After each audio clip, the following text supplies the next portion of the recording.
নমস্কার বন্ধুরা, job news 18 Bangla YouTube channel পক্ষ থেকে আপনাদের সকলকে স্বাগতম জানাই। আপনাদের জন্য নিয়ে এসেছি যেটা হচ্ছে মাধ্যমিক পাশে পূর্ব রেলওয়েতে নিয়োগ, শূন্য পদ রয়েছে কত 3115টি। ঠিক আছে, সেই নিয়ে আমরা বিস্তারিত আলোচনা করব। ভিডিওটি প্রথম থেকে শেষ পর্যন্ত আপনারা মনোযোগ সহকারে ওয়াচ করুন।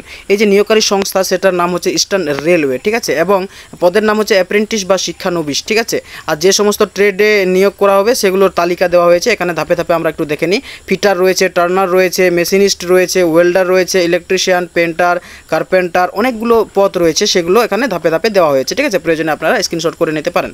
টোটালে মোট শূন্য পদের সংখ্যা হচ্ছে 3115টি। ঠিক আছে, এর সঙ্গে কি বলছে, যে সমস্ত ডিভিশন নিয়ে নিয়োগ করা হচ্ছে সেগুলোর তালিকা দেওয়া হয়েছে, যেটা হচ্ছে কি ইস্টার্ন রেলওয়েতে অন্তর্গত পশ্চিমবঙ্গ রাজ্যের হাওড়া, লিলুয়া, শিয়ালদা, কাঁচরাপাড়া, মালদা, আসানসোল ডিভিশন বিপুল পরিমাণে চাকরি প্রার্থী থেকে নিয়োগ করা হবে, এই কথা বলা হচ্ছে। ঠিক আছে, তার সঙ্গে বিহারের জামালপুর ডিভিশনেও নিয়োগ করা হচ্ছে। ঠিক আছে, এই কথা এখানে বলেছে।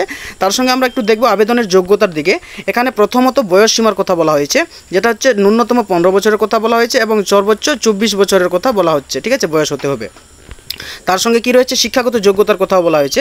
এখানে বলছে অত্যন্তপক্ষে 50% নম্বর নিয়ে মাধ্যমিক বা তার সমতুল্য পরীক্ষায় উত্তীর্ণ হতে হবে।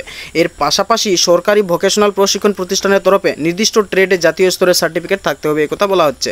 অর্থাৎ ITI থাকা বা ভোকেশনাল সার্টিফিকেট থাকলেই আবেদনযোগ্য, এই কথা বলা হয়েছে। ঠিক আছে, তার সঙ্গে আমরা দেখব কি নিয়োগ পদ্ধতি। নিয়োগ পদ্ধতি হচ্ছে কি মাধ্যমিক এবং ভোকেশনাল ট্রেনিংয়ের অন্তর্গত ট্রেডের নম্বরের উপর ভিত্তি করে মেধা তালিকা প্রস্তুত করা হবে। অর্থাৎ এই ক্ষেত্রে কোনো রকম লিখিত পরীক্ষা বা ইন্টারভিউ দিতে হবে না, এই কথা বলা হচ্ছে। ঠিক আছে, মেধা তালিকায় যে সমস্ত চাকরি প্রার্থীদের নাম উঠবে তাদেরকে নিয়োগ করা হবে, এই কথা বলা হচ্ছে ডকুমেন্ট ভেরিফিকেশনের মাধ্যমে। ঠিক আছে, তারপর আমরা দেখব কি আবেদন পদ্ধতি। এখানে এই অফিসিয়াল ওয়েবসাইটে গিয়ে আপনারা আবেদন জানাতে পারবেন। সেটির লাস্ট ডেট কত 13/9/2025 তারিখ হচ্ছে তার লাস্ট ডেট, অর্থাৎ অনলাইনে আবেদন সাবমিট করা। ঠিক আছে, আর মূল বিষয় হচ্ছে কি আমি ডিসক্রিপশনে অফিসিয়াল নোটিফিকেশন দিয়ে দিব, সেখান থেকে আপনারা প্রয়োজন মতো দেখে নিতে পারেন বিস্তারিত বিষয়টি।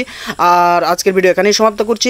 যদি ভালো লেগে থাকে নিশ্চয়ই একটি লাইক করবেন এবং আপনার মতামত কমেন্টের মাধ্যমে জানাবেন এবং আমার চ্যানেলের সঙ্গে সম্পর্ক রাখার জন্য নিশ্চয়ই একটি সাবস্ক্রাইব করে রাখবেন। আজকের ভিডিও এখানেই সমাপ্ত করছি। ভালো থাকবেন, সুস্থ থাকবেন, দেখা হবে নেক্সট ভিডিওতে।